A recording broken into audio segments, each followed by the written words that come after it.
Il a marqué l'histoire du journalisme de sport au Cameroun. Il a réalisé son rêve d'enfant. Jean Lambernan nous plonge dans le rétroviseur de sa vie dans le gros plan. Quelle est la place des fictions locales dans nos chaînes de télé?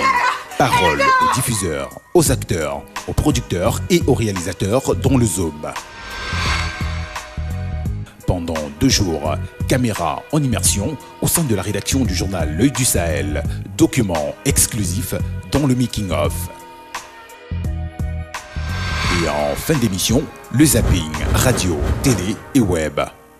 Alors, ne zappez pas. Travelling, c'est tout de suite. 5, 4, 3, 2, 1, ça tourne. Bienvenue à Yaoundé by Night, bienvenue à Travelling by Night. Lumière sur les fictions à la télé. Ruby El Diablo, beaucoup de jeunes téléspectateurs camerounais s'identifient de plus en plus aux acteurs de ces séries occidentales. La diffusion intense de ces productions étrangères sur les chaînes locales et du câble y est pour beaucoup, malgré la norme qui demande de privilégier les productions nationales. Pourquoi les fictions locales semblent-elles marginalisées? Quel est l'état d'esprit des cinéastes face à cette situation? Comment y remédier? Réponse dans cette enquête qui est loin d'être une fiction avec Romuald Akowazoé à l'écriture, Christian Boadier et Georges Méli derrière la caméra, Franck Bocali au montage. Silence! Ça tourne! Action!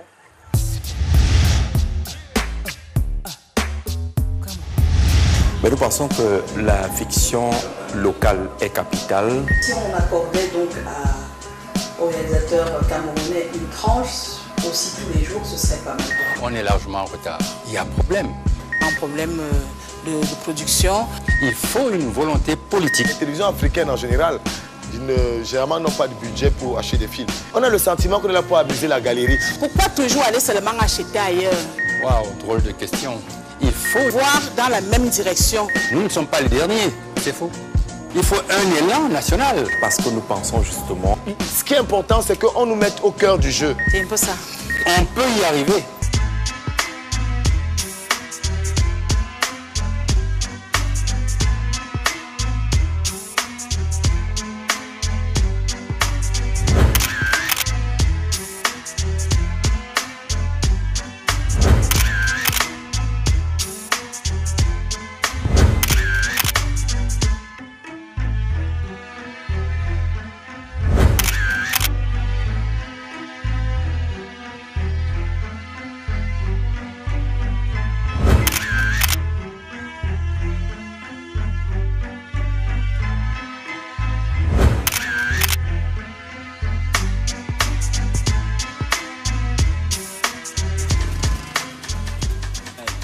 Manuela rime avec telenovela.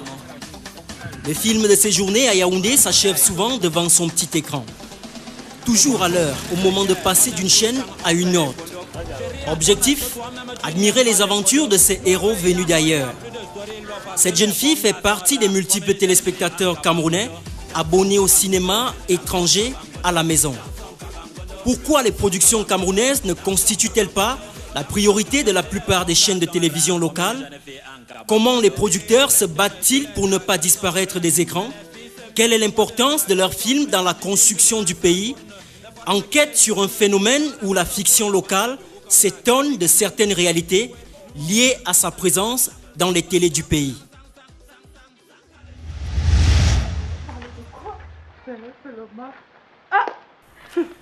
Zakougla est une actrice cinéaste en colère.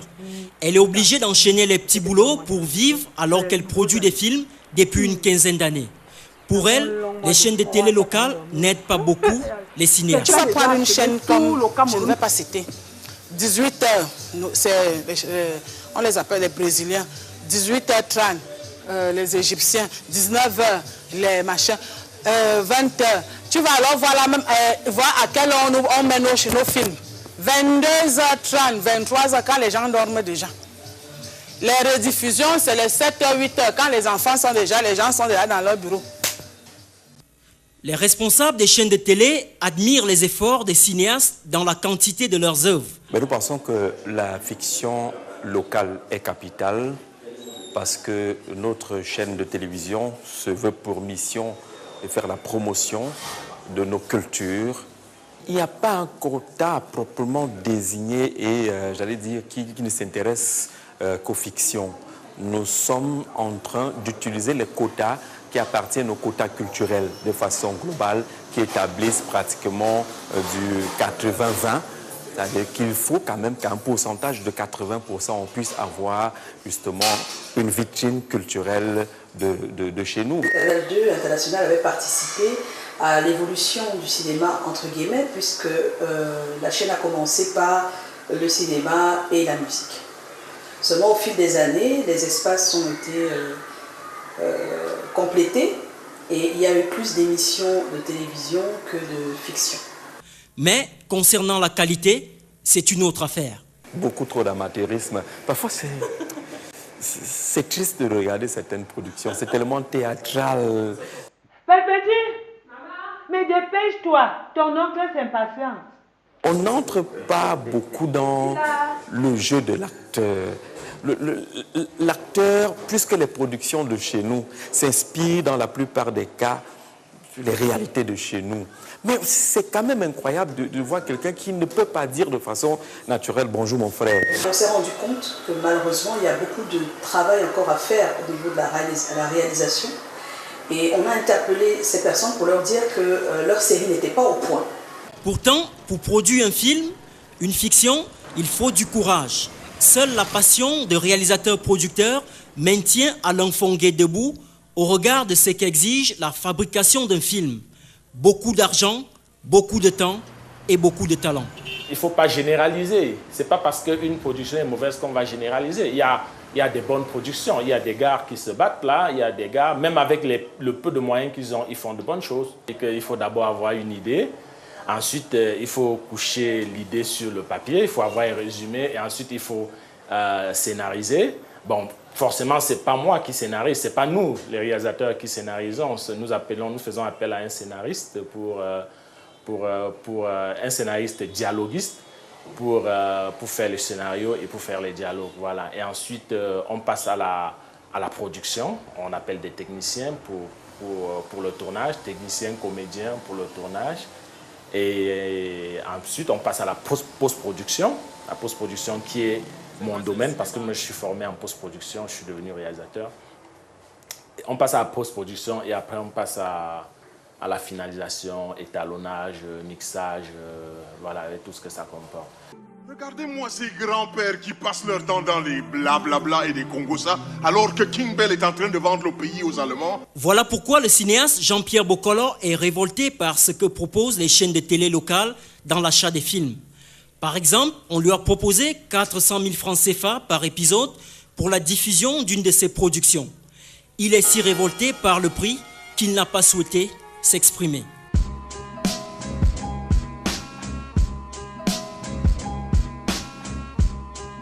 De son côté, pour produire ses 3 séries, son long métrage et sa trentaine de courts métrages, Bikarata a dû marcher et transpirer jour et nuit pour trouver des financements tout seul. Contre toute attente, la chance lui a souri, puisqu'une chaîne de télé locale a accepté de le soutenir cette fois-ci. Son cas est rare et il s'en réjouit. Je suis satisfait. Je suis satisfait parce que Vision 4 m'apporte déjà une contribution financière. Parce que je vous ai dit, pour produire une série, ça nécessite beaucoup d'argent. Ça nécessite beaucoup d'argent. Et si Vision 4, je profite de l'occasion pour remercier Ernest Obama et le PDG Amugo Bilinga. S'ils ne m'avaient pas apporté cette contribution, on n'aurait pas pu faire cette série. Parce qu'aujourd'hui, je lance l'appel à tout le monde. Je dis aux gens, apportez-moi, j'ai besoin de soutien. Or, ce type de soutien est courant en Occident, où la fiction télévisuelle a trouvé ses marques dès les années 50 avec l'âge d'or de la télévision. Là-bas, séries, téléfilms, dessins animés, feuilletons, comédies de situation sont soutenus par les États et une industrie cinématographique de haut niveau. J'ai besoin d'un personnel. Je veux dormir avec un homme, me réveiller chaque jour avec lui. C'était notre objectif d'amener donc le public, les téléspectateurs qui étaient habitués aux telenovelas, de voir également des séries camerounaises. Et on ouvre donc la fenêtre de 19h en se disant que ceux qui aiment les séries vont quand même regarder la camerounaise avant de tomber sur la mexicaine ou la brésilienne. Et c'est ce que nous avons fait pendant un certain temps.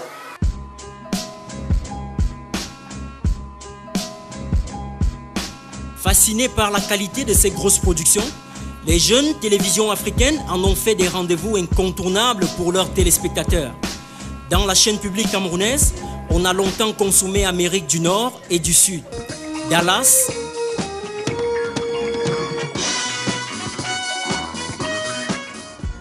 Dynasty,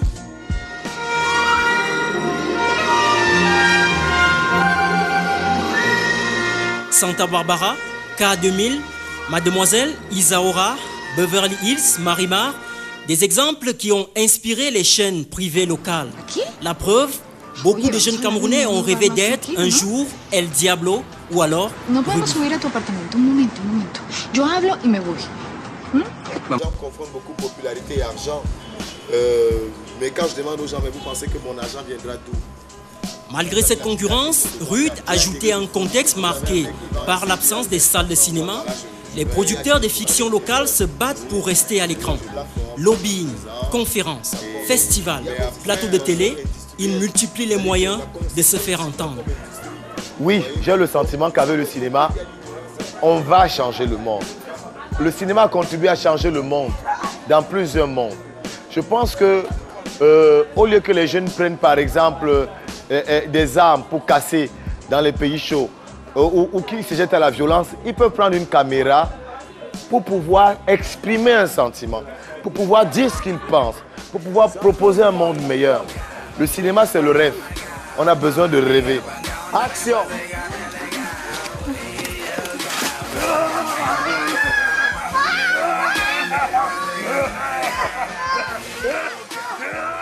Pourtant, la valeur d'une fiction va au-delà du simple jeu d'acteur.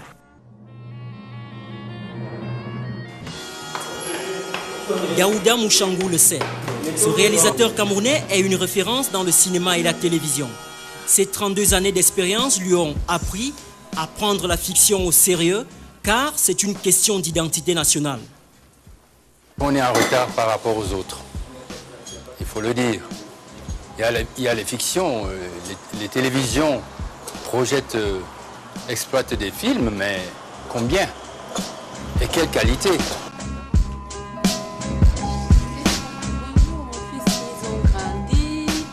Les fictions locales ne sont pas bien représentées. Et puis ce n'est pas la faute des télévisions. Il n'y a pas assez de production. Pour qu'il y ait présence dans une chaîne, il faut qu'il y ait de la production. Et il faut une production de valeur. Il y a problème. Mais qu'est-ce qu'il faut faire pour qu'il y ait ces productions-là? Je crois pour ma part que ça ne peut pas s'improviser. Il faut une volonté politique d'abord, une vision politique, et puis la mise en place des mécanismes qui peuvent conduire à l'émergence d'une vraie production nationale. Tu t'en vas? Oui. Avec tes valises? Avec mes valises. Et où est-ce que tu t'en vas? À la cité. La cité. Donc il faut organiser le secteur. Et j'invite nos papas bamiliqués de ce pays-ci, qui ont assez de moyens et qui maîtrisent l'économie, de nous faire confiance. On peut rapporter les dos, comme on dit au quad. On peut rapporter les dos et conquérir le monde.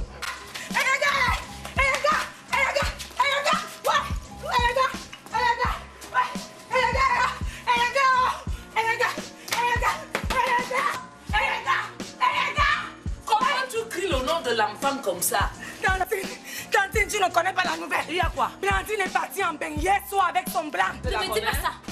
Il faut soutenir et nous devons soutenir, nous nous engageons à soutenir la formation à la base des acteurs, la formation à la base des techniciens. Comment toucher les gens pour leur dire revenez demain? On a ce problème, le suspense de fin d'épisode, les histoires, comment amener les gens à les suivre, à en être fous comme ça l'est pour les telenovelas. On a ce problème. Les gens ne sont pas fous de nos séries. Et je pense qu'à force de voir un peu comment les autres s'y prennent, et quand je parle des autres, je parle naturellement de l'Amérique latine, je pense que nos réalisateurs, s'ils veulent faire des séries parlant d'amour à l'eau de rose, il devrait, pour avoir le maximum d'audience, essayer d'amener les gens vers cette façon de faire. Donc, si tu vas utiliser le parfum qui est monté dans l'avion, ma copine, waouh, merci. Tu vas... Qu'on essaie un peu, qu'on arrête un peu ça, qu'on nous donne un coup de main. Vous avez les talents dans votre pays pour tous ceux qui vont regarder l'émission. Parce que chaque fois que je parle, vous faites comme si vous ne comprenez pas. Faites quelque chose pour la culture camerounaise, surtout pour le cinéma. La production des œuvres, la production des fictions, ce n'est pas seulement l'affaire du producteur. Ce n'est pas l'affaire des chaînes de télévision, ce n'est pas l'affaire de l'État. La production des œuvres, c'est une affaire de tout le monde. Quand ils vont au Nigeria, ils achètent. Mais quand ce sont les productions locales, on nous propose de l'argent de cacahuètes. C'est ça le problème. Bon, comment on va éclore? Comment la production du pays va éclore? Comment la production locale va éclore si on n'a pas d'argent pour produire? Je pense que les chaînes de télé au Cameroun doivent mettre une politique d'achat, une vraie politique d'achat. Hein? Il faut un élan national. Donc là, le chantier est vaste. Mais il ne faut pas se décourager. On peut y arriver, à condition que chacun y mette un peu du sien. Ainsi, Manuela commencera certainement à s'intéresser aux films du pays devant sa télé. Elle le fera parce que l'ensemble des protagonistes auront mis fin aux scènes les plus regrettables de l'histoire des fictions locales. Coupé. Coupé. Coupé. Coupé. Coupé. Allez, coupé. Coupé. En peu de temps, il a su s'imposer dans la sphère médiatique camerounaise. Ceci grâce à son sérieux, à son professionnalisme. L'œil du Sahel a un regard spécifique sur l'actualité dans le Nord Cameroun, où se trouvent ses bureaux. Et une direction générale ici à Yaoundé, où nous avons passé 2 jours pour savoir comment se fabrique ce journal. L'œil du Sahel, 2 jours d'immersion, reportage de Stédom, Romuald Akoazoé, Brice Fotso, Georges Méli, Christian Boadier et Franck Bocali.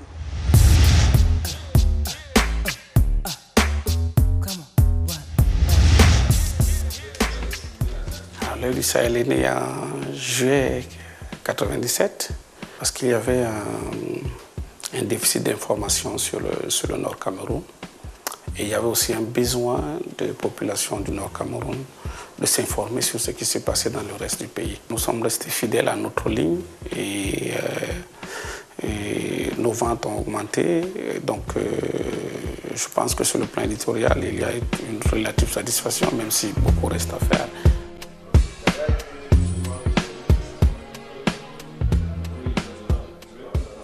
Ce journal a rêvé il y a plus de 20 ans de relever le pari d'une information régionale de qualité, de séduire au-delà des seules frontières géographiques qu'il a choisies. Le Sahel était sa cible, mais il a touché bien au-delà. L'œil du Sahel, né hebdomadaire, il a évolué dans le temps pour devenir tri-hebdomadaire. Désormais, les lundis, mercredis et vendredis, le journal abreuve ses lecteurs de scoops, d'anecdotes, d'analyses, d'intrigues, mais toujours d'informations originales. De son positionnement éditorial au choix hétéroclite des professionnels qui le font au quotidien, malgré les aléas d'un environnement professionnel de plus en plus rude, la rédaction de l'œil du Sahel n'a rien caché. Des contraintes de distance entre le siège à Yaoundé et les correspondants permanents en région, du labeur que demande une information pointue et intéressante. 2 jours durant, heure après heure, l'œil de la caméra de Travelling a vu comment l'œil du Sahel se déploie pour produire son numéro 1022.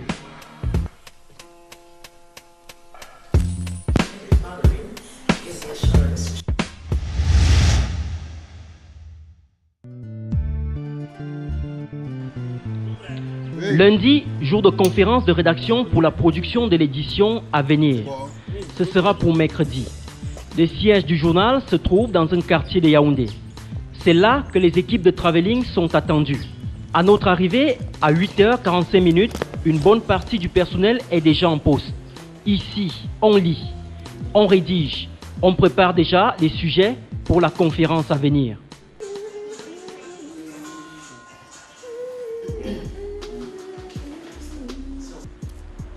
Il est 9h10. Le coordonnateur du journal fait son entrée. S'il paraît si pressé, c'est qu'il est au cœur de la conception, du contenu, de la discipline et de l'image du tri hebdomadaire. Il fait partie de la vingtaine de professionnels qui animent l'œil du Sahel jour et nuit. Des jeunes aux profils divers. Je suis Yannick Yemga, journaliste, coordonnateur de la rédaction de l'œil du Sahel. Nadine Jomo, journaliste, reporter, chef des rubriques reportage et éducation. Olive Atangana, journaliste, secrétaire générale de l'œil du Sahel, chef de la rubrique santé. Florette Manédan, journaliste, responsable de la rubrique justice à l'œil du Sahel. Je m'appelle Kata Palaza, responsable des abonnements et de la logistique au journal l'œil du Sahel.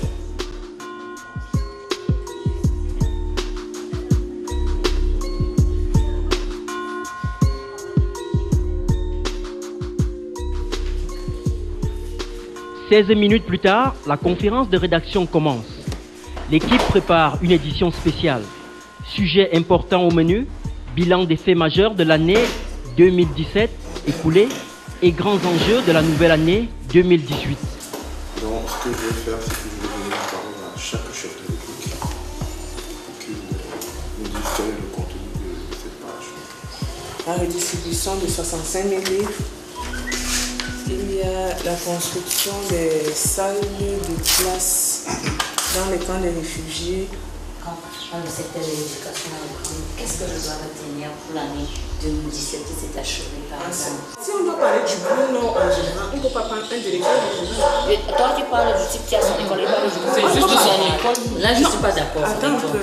Quand on parle, on a fait une interview avec le délégué régional des enseignements secondaires de l'extrême nord. Il parle des enseignements secondaires dans l'extrême nord. Donc, ce serait donc mieux qu'on choisisse un syndicaliste, comme elle a dit, qui ne roule pas pour X ou bien pour Y. Mais maintenant, j'ai cherché les syndicalistes dans le Grand Nord, j'étais là-bas pour fouiller, pour aller collecter. Je n'ai pas trouvé.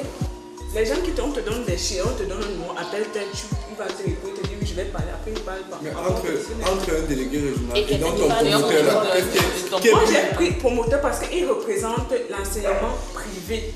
Non. Il ne peut pas d'abord son établissement. En tout cas, il y a les secrétaires à l'éducation. Mais là même, ce que tu dis est grave. Ce que tu dis même est encore plus grave. Ce que tu dis est plus grave. On était en congé. Tu vas les trouver. Ce que tu dis là. C'est donc qu'on prend nos Nadine, ce que tu dis est même encore plus grave. Là, tu viens encore de tout gâter. J'ai parlé du trafic du don d'organes à Menganga, mais pour le cas de la rétro, bien du bilan, bien. Seulement, ici, la conférence de rédaction n'est pas le fruit du hasard. Pour l'animer et la tenir dans ces conditions, les conditions de préparation s'apparentent à celles d'un quotidien. Même exigence, même pression à soutenir. Bon, s'il y a rien à dire, je vous souhaite une excellente journée. Merci. Et à demain. Bien relu. Non, j'insiste, je suis bien relu. Parce que, c'est bien relu. Non, j'insiste. On se connaît. Parce que vous envoyez parce que... Bien relu. Bon, bonne journée. C'était vraiment c'était l'idée. Quand nous ferons la conférence de rédaction de lundi, le journal est préparé lundi, mardi, certes. Mais il y a des sujets qui sont préparés longtemps à l'avance. À 11h20, la conférence de rédaction prend fin. Mais le travail se poursuit. Surtout que le journal traite des informations régionales. C'est le moment d'échanger via les réseaux sociaux avec les collègues dans la partie nord du Cameroun. C'est un peu spécifique chez nous parce que nous sommes un journal régional. Nous avons dans une partie de notre effectif qui est en région. Donc nous faisons une confé ici, mais nous faisons également une confé avec nos collaborateurs qui sont en région. Nous avons un forum WhatsApp qui nous permet de communiquer en temps réel. Adamawa, Nord et Extrême Nord, cette partie du Cameroun et son développement, voilà justement l'obsession de Guibaï Gatama, fondateur et directeur de publication du journal. Donc il fallait créer un lien, quelque chose qui puisse en même temps apporter de l'information en provenance des régions septentrionales et également pour les gens qui habitent au sud et l'information du sud pour ceux qui habitent au nord.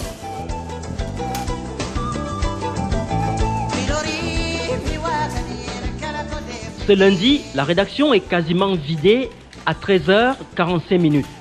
Divers reporters sont déjà sur le terrain pour collecter les informations.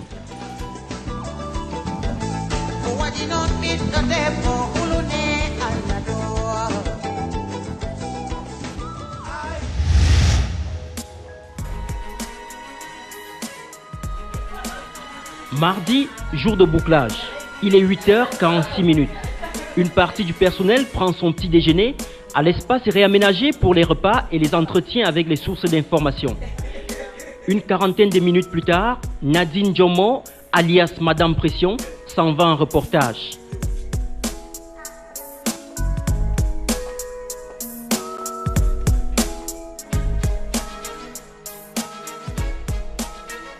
Elle traite d'un sujet lié à l'alphabétisation. En plus de sa nouvelle fonction de coordonnateur adjoint de la rédaction, elle est responsable de la rubrique reportage et éducation. De sa rigueur, elle veut faire une légende, dont elle se retrousse elle-même les manches pour descendre sur le terrain. Ok, on reste en contact alors, merci, vous passez bonne journée. Avec lui, on parlait des ressortissants du Grand Nord qui sont formés au centre d'alphabétisation de la mairie de Yaoundé 5.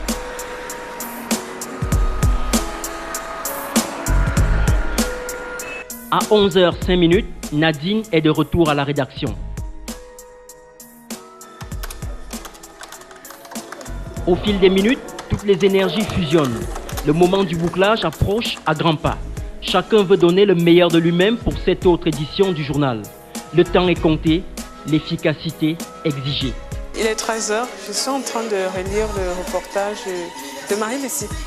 Elle a fait un reportage sur les déplacés internes qui vivent à Yaoundé. Il est 13h06 à ma montre et je suis en train de relire mon papier avec Nadine Djomo qui est chef de la rubrique reportage. Il est 13h passé de 10 minutes. Je suis en train de passer en revue les articles de l'année dernière.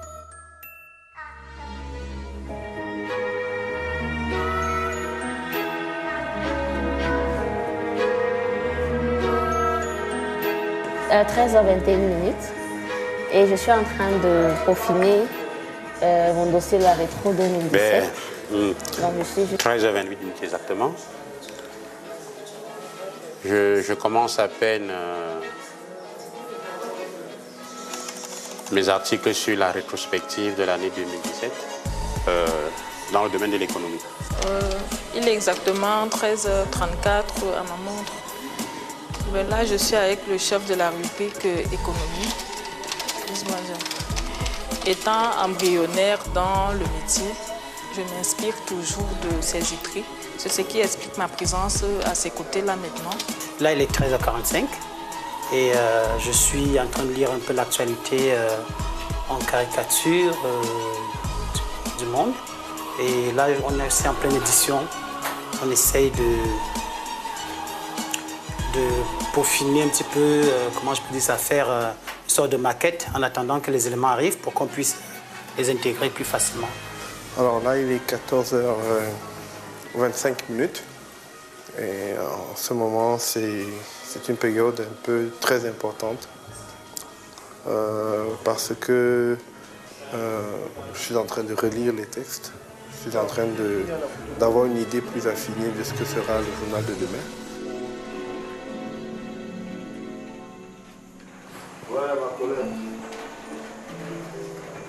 Maintenant s'annonce un moment clé, la conférence des titres. Ici, les équipes ont une exigence, trouver comment captiver l'attention du public dès la lecture de la une. Je propose que l'on donne la parole à chacun pour qu'il voie un peu comment on pourrait faire la une de demain. J'ai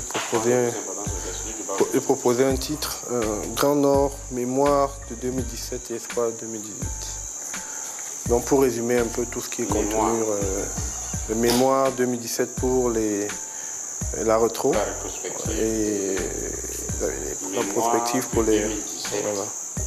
C'est à ça que c'est la conférence des titres, c'est pour apprendre à synthétiser. Un bon titre en presse écrite ne doit pas excéder 6 mots. Ne doit pas excéder 6 mots. Un bon titre.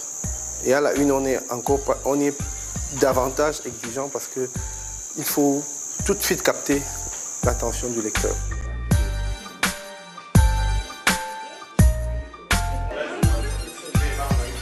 Après l'étape des titres, place à quelques corrections pour parfaire l'œuvre.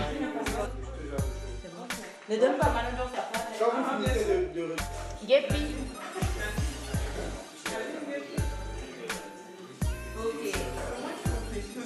Puis, tout est accompli avant de se rendre à l'imprimerie.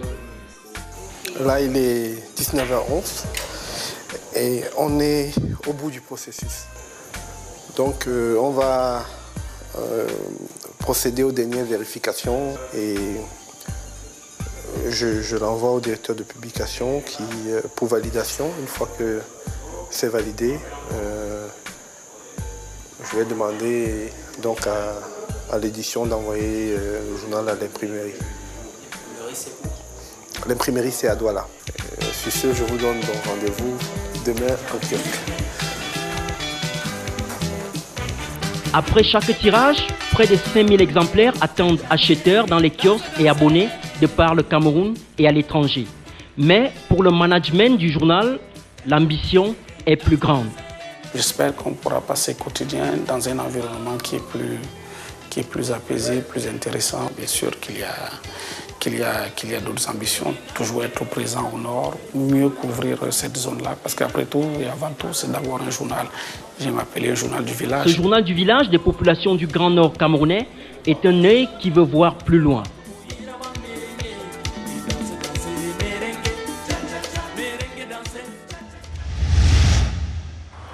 Il a connu la soif, il a connu la faim, mais sa fin de réussite était plus forte. Inexorablement, il fonçait vers ce rêve de gamin qu'il a chéri, le journalisme de sport. Et il y a excellé. Ses faits d'armes, foufoufout, des Coupes d'Afrique, des Coupes du Monde, avec des commentaires atypiques, bref, une autre version du journalisme sportif. Aujourd'hui, loin des plateaux télé, il est retourné à l'administration sans éteindre la flamme du métier qu'il a hissé au sommet. Comment Jean Lambert-Nang est-il parvenu à graver son nom dans la mémoire collective? Jean Lambert-Nang, du rêve à la réalité. Un document exclusif signé Romuald Akowazoé, Georges Méli, Brice Fotso, Christian Boadier, Armel Manma et Franck Bocali.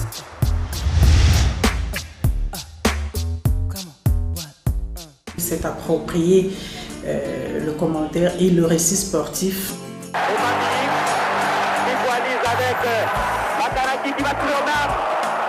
Il fait partie de ces visages que la télévision camerounaise nous a donnés en entrée et qui sont devenus comme des meubles dans notre esprit. Toute la machine camerounaise semblait superbement huilée.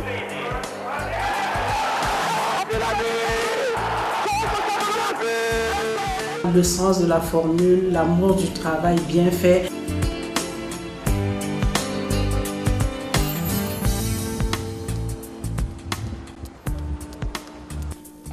Pas facile de le faire jouer sur le terrain de la confidence. Homme public, il tient à sa vie privée. Il paraît inaccessible à première vue. Mais si vous avez du tact, du professionnalisme et de bonnes intentions, il se laisse découvrir. Face à nos caméras, Jean Lambert-Nang dévoile sa riche expérience et ses leçons de vie. Il raconte comme jamais les vestiaires de ses 32 ans de carrière. Une enfance sans père comblée par une mère courage qui lui a tout appris. Une passion de journaliste née à l'âge de 10 ans sans jamais mourir. Un talent révélé par la force du travail acharné. Une célébrité fulgurante. Des traversées de désert. Son art de rebondir par la communication institutionnelle. Son caractère controversé. Ses valeurs familiales. Son regard sur le journalisme au Cameroun. Jean Lambert-Nang commente les matchs de sa vie sans feinte ni dribble.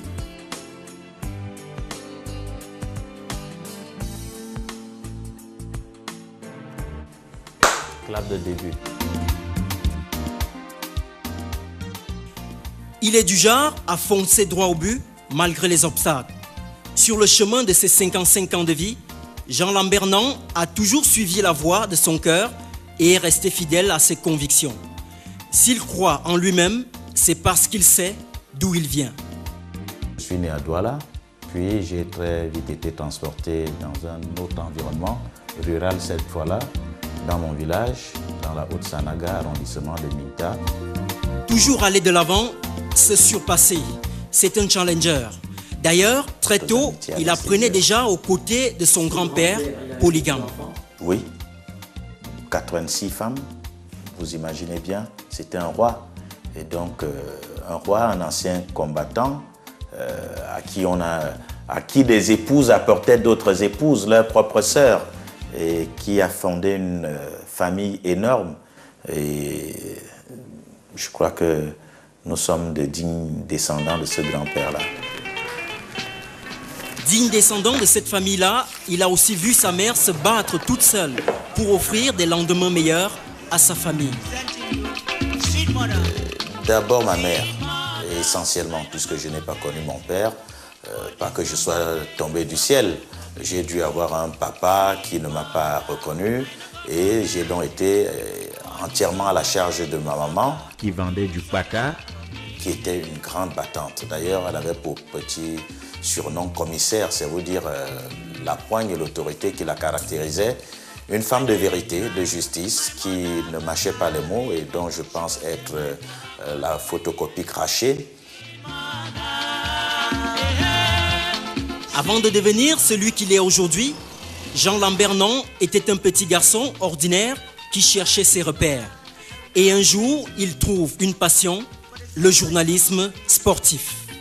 Et même une vocation, pas seulement une passion, parce que depuis ma tendre enfance, je m'exerçais à singer les commentateurs sportifs que j'entendais à la radio. Après la demi-finale de la Coupe d'Afrique de 1972, qui est en train d'échapper à Orient. C'est presque à la fin du match et le Cameroun n'a pas encore réussi ce but fatal du Congo. Capitale verte et ses coéquipiers ont pourtant tout donné. Voyez-vous, en 1972, notre pays a le privilège d'organiser la 8e Coupe d'Afrique des Nations. Je fréquente l'école qui est juste à côté du tout nouveau stade Omnisport que l'on nous avait fait croire qu'il s'appellerait Stade Olympique à sa construction. Et donc, j'écoute les matchs commentés à la radio par Abel Mbengue, Zakarinko et tous les autres.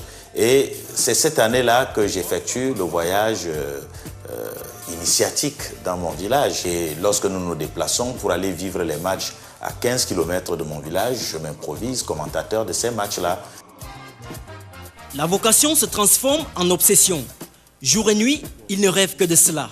Certains de ses proches en rigolent. Lorsque j'entre en 6e au collège de Minta, mon enseignant de français me demande ce que j'aimerais faire à l'avenir. Je lui dis, je serai journaliste. Il me dit, oh, tu rêves, hein, les journalistes, ils sont grands de taille, ils sont costauds, c'est pas de petites personnes comme toi. Apparemment, j'étais encore tout petit en 6e.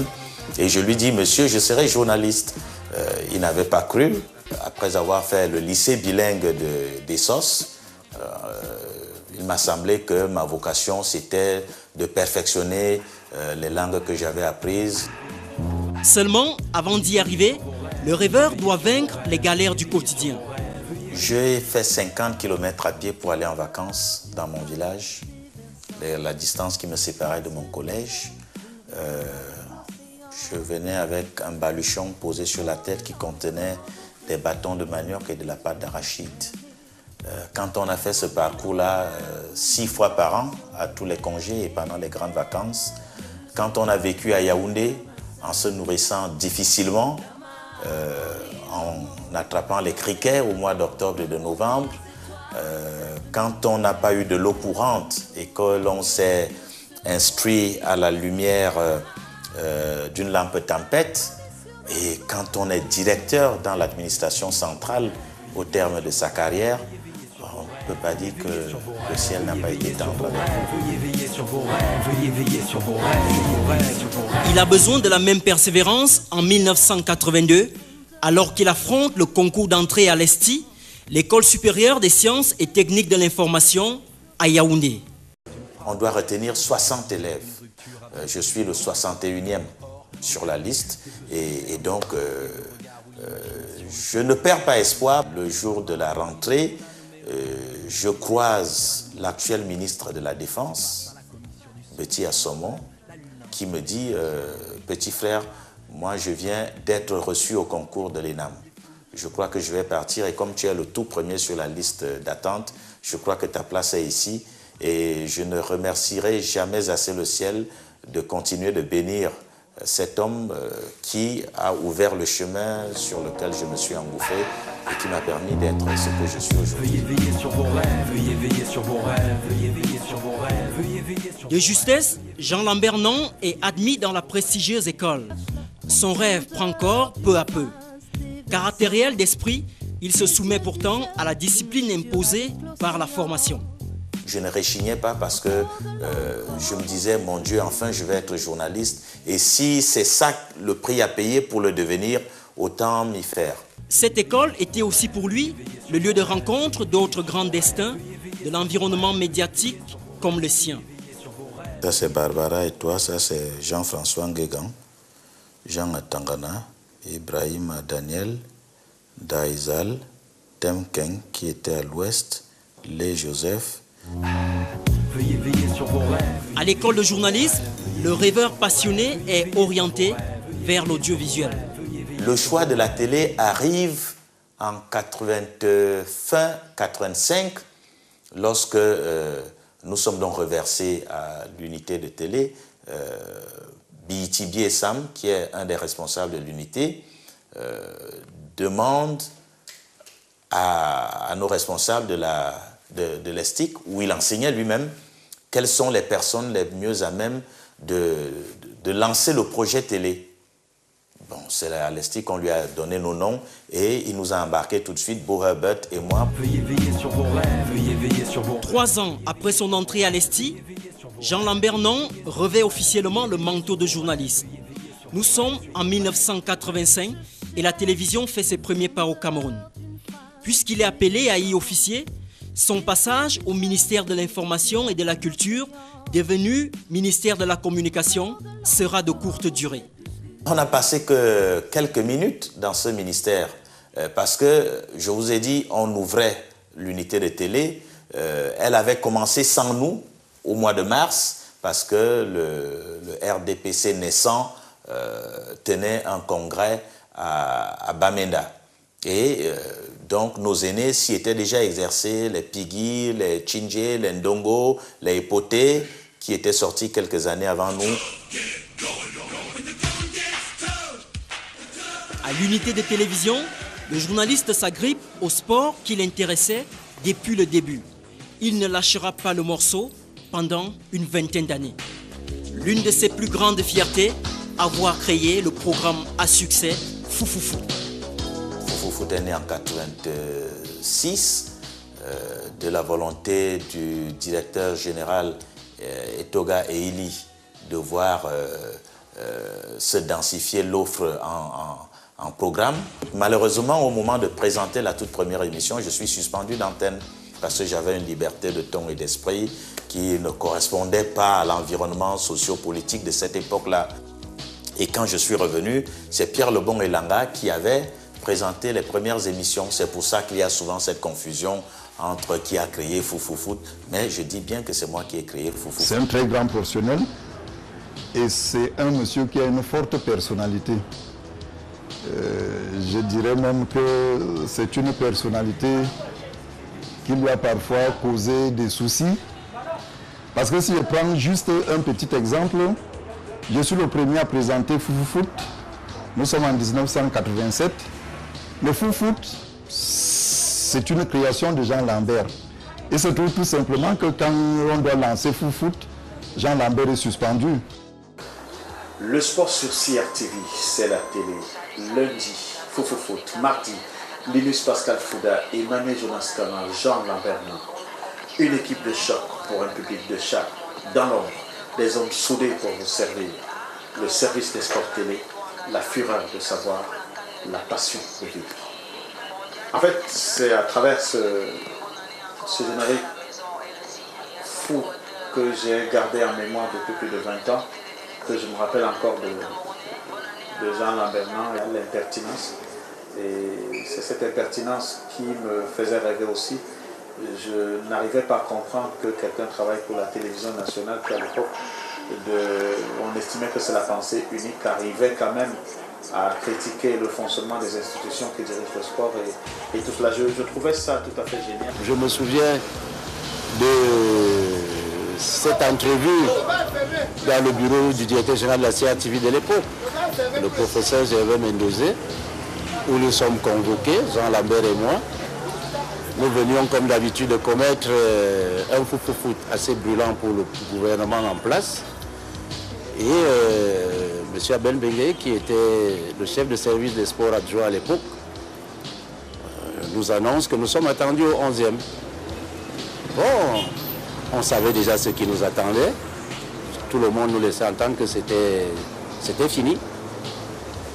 On monte au 11e comme des gens qui se dirigent vers le couloir de la mort. Nous arrivons au 11e, nous sommes reçus dans le bureau du directeur général de la CRTV qui nous sermonne vertement, qui appelle Mme Ndoa, qui aujourd'hui est vice-présidente de l'Assemblée nationale, lui demande d'apporter des paraffeurs qui étaient déjà prévus à notre pour servir, nous desservir. Jean Lambert allait à Bamenda, c'était une affectation disciplinaire, moi j'allais à Maroua. Et puis on s'est jeté un regard, le DG a pris le bic comme il le tenait, il a voulu signer. Et après il nous a dit, mais qu'est-ce que je vous ai fait? Vous êtes pourtant mes fils que j'aime beaucoup. Madame, on doit rentrer avec ce paraffeur. La prochaine fois, vous ne recommencerez pas? On dit, monsieur le directeur général, merci. Nous savons que une fois de plus, Jean Lambert et moi, on s'est jeté un regard, on dit qu'on revient de loin. Je suis tombée malade pendant la compétition. Nous faisions équipe pour la Cameroun Radio-Télévision, la CRTV. Et on se trouvait, je crois, à Sousse. Les responsables de la compétition nous ont dit « Ah, c'est une maladie tropicale dont le spécialiste se trouve à Tunis. » Monsieur Jean Lambert, et il permettra que je l'appelle ici, monsieur, à ce moment-là, d'évoquer ce souvenir. Il a laissé tout ce qu'il avait à faire. Il s'est senti tellement concerné. Il m'a pratiquement porté pour faire le voyage de Sousse à Tunis. Mais je rappelle que monsieur Jean Lambert a été là pour la télévision et moi pour la radio.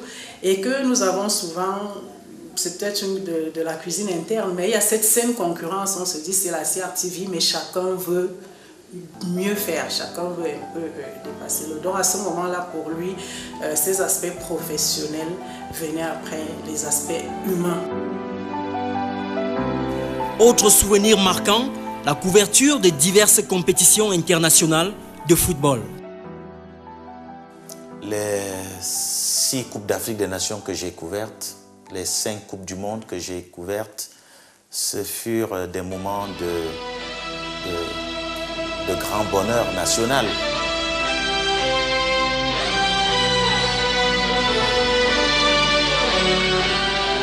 Mon baptême du feu, commencer une carrière en commentant une Coupe du Monde, je doute fort que cela soit arrivé à plus de 2 ou 3 personnes. En 90, je l'avais fait en 86, mais dans un studio, le studio de l'unité des télé. Coupe d'Afrique des Nations en Égypte, les communications ne passent pas entre l'Égypte et le Cameroun, et puis le directeur Ngiamba nous demande d'aller commenter les matchs sur le plateau. C'est peut-être ça qui a donné le sentiment que je pouvais commenter un match si les conditions étaient réunies, toutes les conditions, et je vais à la Coupe d'Afrique des Nations de 90, je ne commente qu'un match lorsque les Lions sont éliminés. Et ça fait l'unanimité que je devrais aller jusqu'à la Coupe du Monde. Et à la Coupe du Monde, c'est le paroxysme du couronnement avec les Lions indomptables qui atteignent les quarts de finale. Nous autres au micro, on a l'impression qu'on a tous marché sur l'eau grâce aux Lions indomptables. Oh, yeah.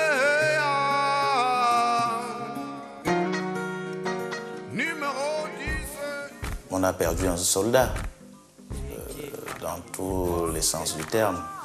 Marc-Vivien Fouet qui a donné sa vie parce qu'il voulait que son pays aille en finale. Et il s'est sacrifié. Et il y a des signes qui ne trompaient pas lorsqu'il s'est écroulé. Et cette expression, elle est venue spontanément, pas pour amuser la galerie comme aujourd'hui, mais pour exprimer le sentiment profond que j'avais que quelque chose se tramait qui n'allait pas être de bon goût.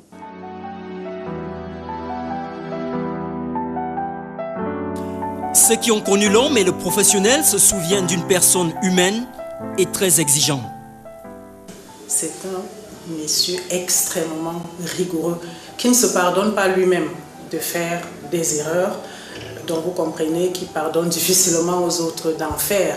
Le journalisme sportif télé au Cameroun doit beaucoup à Jean Lambert. Et je crois que tous ceux qui s'essayent dans ce couloir-là font un peu du Jean Lambert. J'ai un peu du nom parce que je le regardais. C'est d'abord un professionnel de haut vol. Et je crois qu'il est jugé de loin. On le juge hautain, ce que moi je ne trouve pas. On le juge arrogant, ce que je trouve encore moins. Moi je pense qu'il faut toujours approcher quelqu'un avant de le juger. Je suis un journaliste travailleur. J'ai préparé chaque émission avec beaucoup de minutie, avec beaucoup de rigueur. Je me suis abondamment inspiré de ce qui se faisait ailleurs que j'avais vu et je ne voulais pas être le dernier de la classe. À force de bosser sans relâche pour être le meilleur, on le devient forcément. Et le succès appelle la gloire et ses tentations. Ça a failli me perdre. Et puis je me suis rattrapé. Je me suis dit, mais ce n'est qu'un théâtre. Et pourtant, le match de la vie télévisuelle de Jean Lambert Nan s'achève à CRTV comme un coup de tonnerre en 2006. Que s'est-il passé?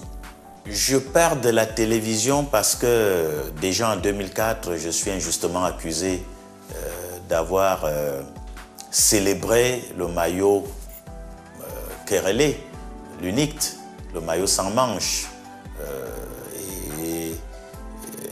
Et d'un, et de deux, il arrive une nouvelle gouvernance à la CRTV dont les premiers pas ne rassurent pas. L'histoire nous donnera raison plus tard. C'était une espèce de moissonneuse faucheuse de tout ce que le régime précédent avait fait ou élevé comme personnage.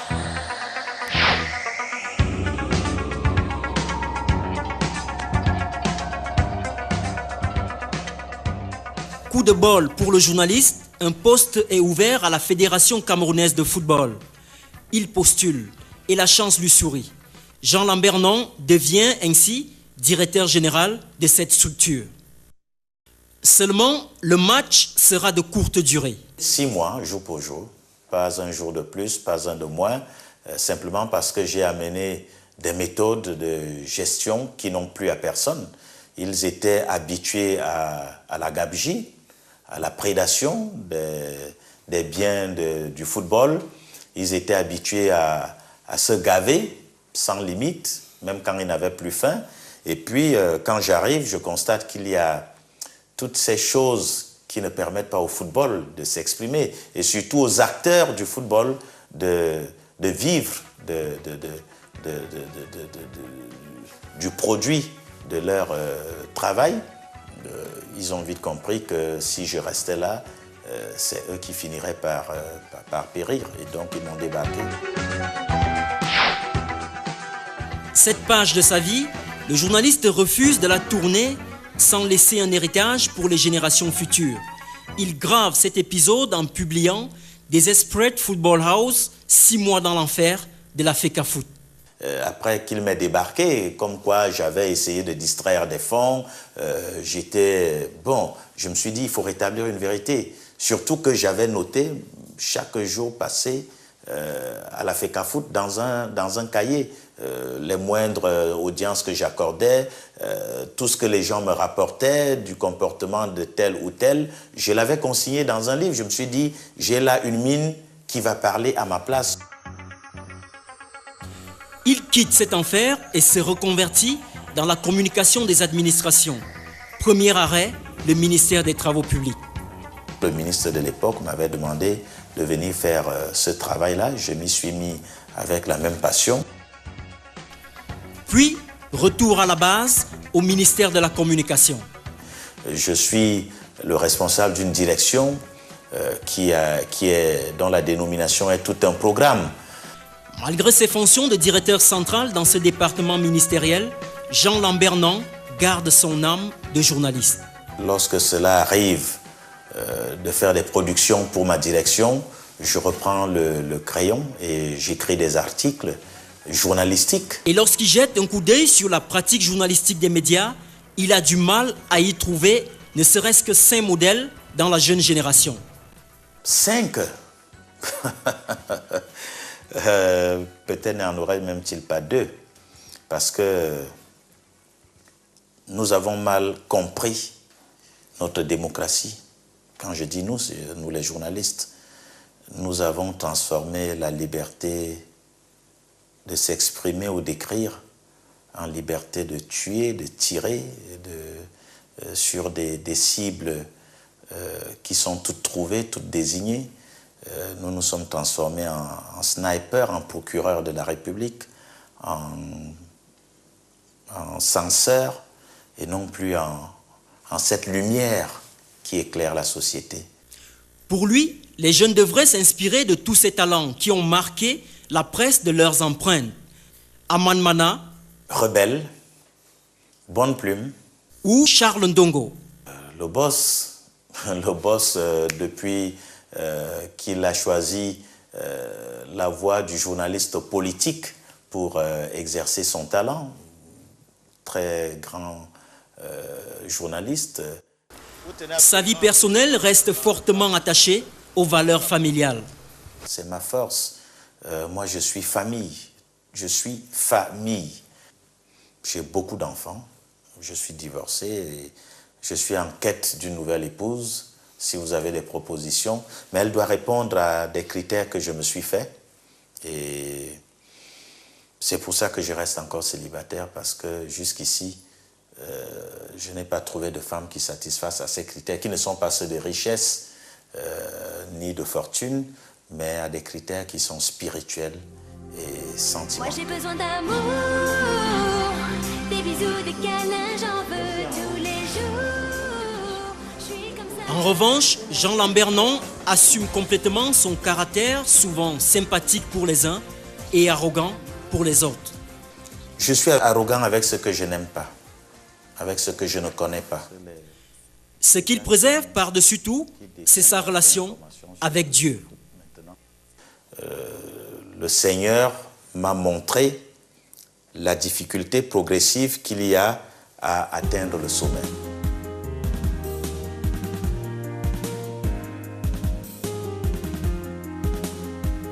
Les écueils, les obstacles, les sommets, les départs, les retours, il en a connu.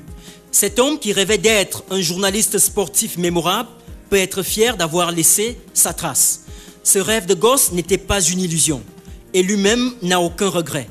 Jean Lambernan a surtout su garder une oreille attentive pour ce qui compte à ses yeux. Leçon apprise de sa mère, avec un objectif et de la détermination, tu peux te frayer un chemin pour ne jamais rester au banc de touche de la vie. Elle avait raison. Bonsoir, je suis Jean Lambernan, j'étais l'invité de Travelling dans Gros Plan. Je vous souhaite une bonne écoute des programmes et à la prochaine.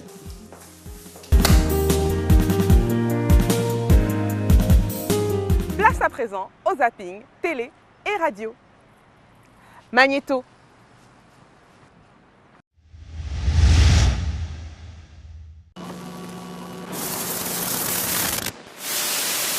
Quelles sont les capacités techniques de ces ordinateurs chinois offerts aux étudiants camerounais?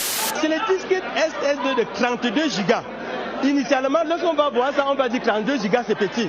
Mais avec cette technologie, 32 gigas, ça fait 500 gigas dans l'ancienne technologie. Ce processeur a été fabriqué par Intel, qui est une société américaine, pour permettre aux étudiants camerounais de faire de la visualisation. Est-ce que vous pouvez nous montrer un de ces ordinateurs Made in Rwanda? Comme vous pouvez le voir, la mention se trouve ici. Il fait combien de pouces? C'est le 14 pouces celui-là. Prix de la machine, 120 000 francs CFA. Oui, c'est vraiment l'illustre donateur qui est PB, président Paul Biya, et puis HEV, c'est Higher Education Vision. Sur place, il est visiblement fâché et suspend la distribution des tablettes aux étudiants. On ne mettra pas de tablettes à votre disposition. Ce n'est pas un droit. Même en France, aux États-Unis, on n'a pas mis à l'élection des étudiants des tablettes. On a mis des ordinateurs dans les écoles. C'est notre volonté. Mais vous êtes indigne de cela. Donc pour le moment, on suspend les tablettes jusqu'à nouvel ordre.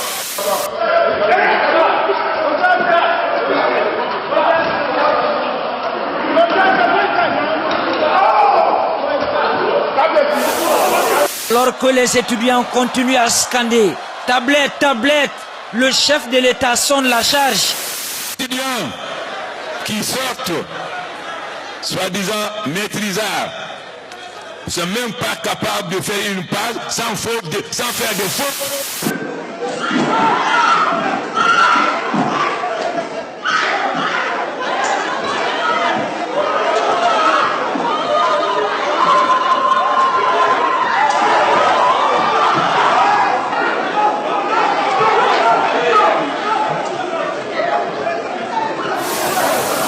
Une envolée oratoire envahit la salle et Alpha Condé regrette l'ambiance électrique née d'une réclamation.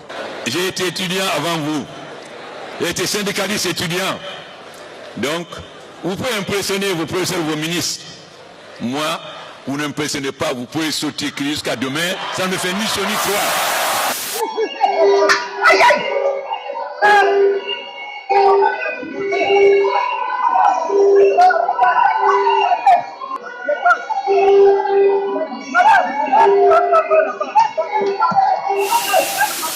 Vous interdisez qu'on nous fabrique les fighters. Pourquoi? Stop, stop, stop. C'est ici, à Yaoundé, sur l'une des plus belles avenues du monde, que s'arrête ce voyage dans le monde des médias. Un merci spécial à Ulrich Niéguier, Alain Manguet et à toute l'équipe de C3A. Félicitations à notre follower le plus fidèle qui gagne ce t-shirt Travelling. Si vous aussi voulez voir votre nom affiché au prochain numéro, rendez-vous sur nos pages. D'ici là, la télé continue, restez scotchés.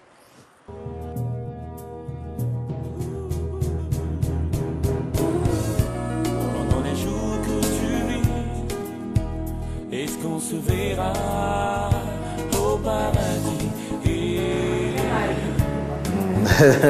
Tu veux m'épouser? Est-ce qu'on se verra là-bas? Oh, recherche la puissance, recherche la gloire, recherche le pouvoir pour que les autres t'acclament. Mais que te sert-il de gagner ce monde? Puisqu'un jour tu partiras, pense plutôt à ton âme qui se perd. Un jour glorieux, un jour merveilleux, un jour glorieux, un jour merveilleux, où le Seigneur descendra avec son armée derrière lui, et moi je marcherai près de lui. Hey, est-ce qu'on se verra?